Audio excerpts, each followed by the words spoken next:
Good morning, class 11. Welcome to e-learning class.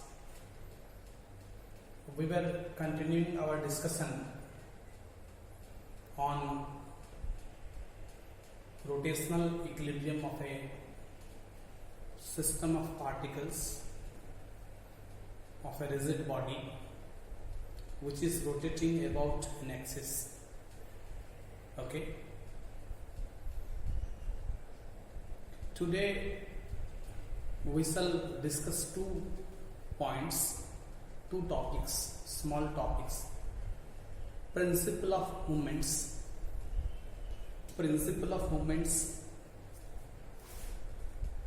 Then we will discuss center of gravity. Okay. When a body is in rotational equilibrium, then the sum of clockwise movements is equal to the sum of anti-clockwise movements. When a rigid body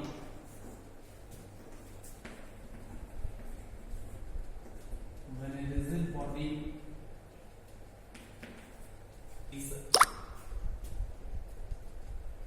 in rotational equilibrium,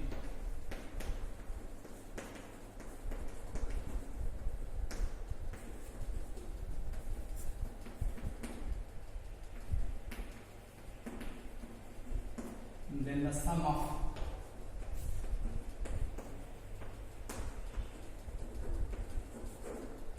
anti-clock,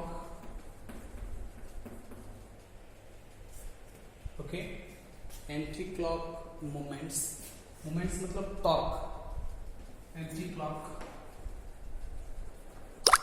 torque और moments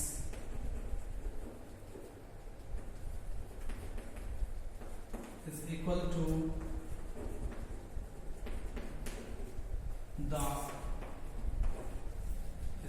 the sum of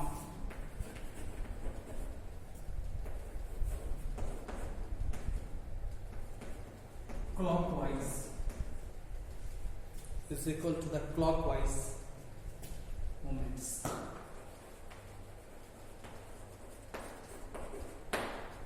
Is equal to the clockwise moments. Okay. जैसे ये rod है suppose, और किसी point पर ये pivoted है, इस पॉइंट को फलक्रम कहते हैं. क्या कहते हैं? जिस पॉइंट में सपोर्टेड है. और सपोज से ये एक पॉइंट है जहां से ये F2 एक फोर्स एक्ट हो रहा है डाउनवर्ड, और सिस्टम में यहाँ एक पॉइंट है जहां F1 एक्ट हो रहा है. ठीक है. तो ये रॉड नीचे आने की कोशिश करेगा, तो इसका रोटेशन ऐसा है, ये भी नीचे आने की कोशिश करेगा, इसका रोटेशन ये है. तो एक एंटी क्लॉकवाइज है, एक ये क्लॉकवाइज है. ठीक. अब मान लेते हैं कि ये यहां से ये फलक्रम, देखिए ये दोनों पॉइंट डाउनवर्ड है, तो डेफिनेटली ये फलक्रम इसको रखा है ऊपर से. ठीक है. तो ये कहीं ना कहीं इसका एक नॉर्मल रिएक्शन है जो कि R ऊपर लगेगा. ठीक है. तो अगर हम ट्रांसलेशनल इक्विलिब्रियम की कहेंगे, ये नीचे दब नहीं रहा है under the action of two downward forces, then the sum of the downward forces equal to the normal reaction. F1 plus F2 is equal to R हो जाएगा. ये सपोर्ट है यहाँ, तो इसको ये upward normal reaction R act हो रहा है. ठीक. ये point of fulcrum can be here at any point. ये मान लेते हैं कि ये यहां से गिवन डिस्टेंस में है, और ये यहां से V2 डिस्टेंस में. इनफैक्ट देखिए इसमें इसको जो ये F1 है, इसको हम लोड कहते हैं. इसको हम क्या कहते हैं? लोड. ठीक है. और ये जो F2 है, इसको कहते हैं एफर्ट. ये उसी टाइप का सिस्टम है. आप देखिए इस सिस्टम को कंपेयर करेंगे ना, कि जैसे मान लेते हैं कि बहुत एक बड़ा पत्थर है, बिग स्टोन इज देयर और आपने यहां पे एक रॉड रखा है, स्टोन का तो वेट डाउनवर्ड है, तो ये F1 है। तो यहां आपने एक छोटा सा पत्थर रखा है या फिर एक सपोर्ट रखा है और आप यहां से F2 अप्लाई कर रहे हैं। तो ये इधर आप इसको ये करेंगे तो ये पत्थर डिस्प्लेस हो जाएगा। ये 100 kg का पत्थर जो डायरेक्टली आप उठा नहीं पाएंगे, एक रॉड दे देंगे, बीच में एक छोटा सा एक पॉइंट सपोर्ट दे देंगे, छोटा पत्थर रख देंगे, इसको डाउनवर्ड पुश कर देंगे, this heavy stone can be displaced, this heavy load can be lifted। ठीक है, तो यहां पर ये प्रिंसिपल ऑफ मूवमेंट भी लागू होता है। तो ये जो लोड डाउनवर्ड है, इसको लिफ्ट करना है, लिफ्ट करके डिस्प्लेस करना है। और इधर ये साइड में हमने एफर्ट दिया हुआ है, बीच में एक सपोर्टिंग पॉइंट है जिसको हम फलक्रम कह सकते हैं। हम क्या कह सकते हैं? फलक्रम कह सकते हैं। ठीक है, और ये लोड से D1 डिस्टेंस फलक्रम का पॉइंट है, एफर्ट से D2 डिस्टेंस ये फलक्रम का डिस्टेंस है। ठीक है, अच्छा अब देखिए, according to principle of movements here, okay, according to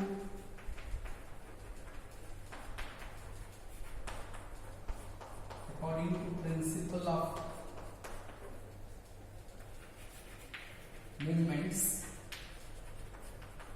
movements मतलब torque, according to principle of movements, ठीक है, the sum of anti clock movements is equal to the sum of clockwise movements. ठीक है, इसका मतलब है कि एंटी क्लॉक मूवमेंट्स क्या है? F1 D1 है, R इंटू F ना torque is equal to F2 D2। और ऐसे भी लिख सकते हैं F1 D1 minus F2 D2 is equal to 0। The sum of anti clock, ठीक है, तो ये एंटी क्लॉक हुआ पॉजिटिव हुआ, क्लॉकवाइज नेगेटिव हो गया, तो इधर ले आएंगे तो 0 हो गया। The sum of the torque is 0, therefore it is in rotational equilibrium. ये टाउ नेट हो गया, यहाँ पे दो टॉर्क एक्ट हुआ, एक एंटी क्लॉक टॉर्क है, क्लॉकवाइज टॉर्क है, दोनों को एक पॉजिटिव है एक नेगेटिव है, दोनों का सम तो रोटेशनल इक्विलिब्रियम में net torque is 0 if A system is in rotational equilibrium. ठीक है, तो वही सिस्टम है यहाँ पे। तो इसका मतलब कि F1 D1 is equal to F2 D2। Okay, तो मैं इसको मिटा दूं, स्टेटमेंट आप लिख लीजिए, principal of movement, when a rigid body is in rotational equilibrium, then the sum of anti-clock torque moments is equal to the sum of clockwise moments।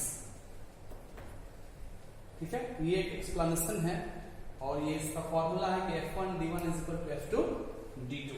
You just note down it, I will rub it। तो इसका मतलब ये हुआ कि हम इसको ऐसे लिख सकते हैं कि how can we write कि F1 D1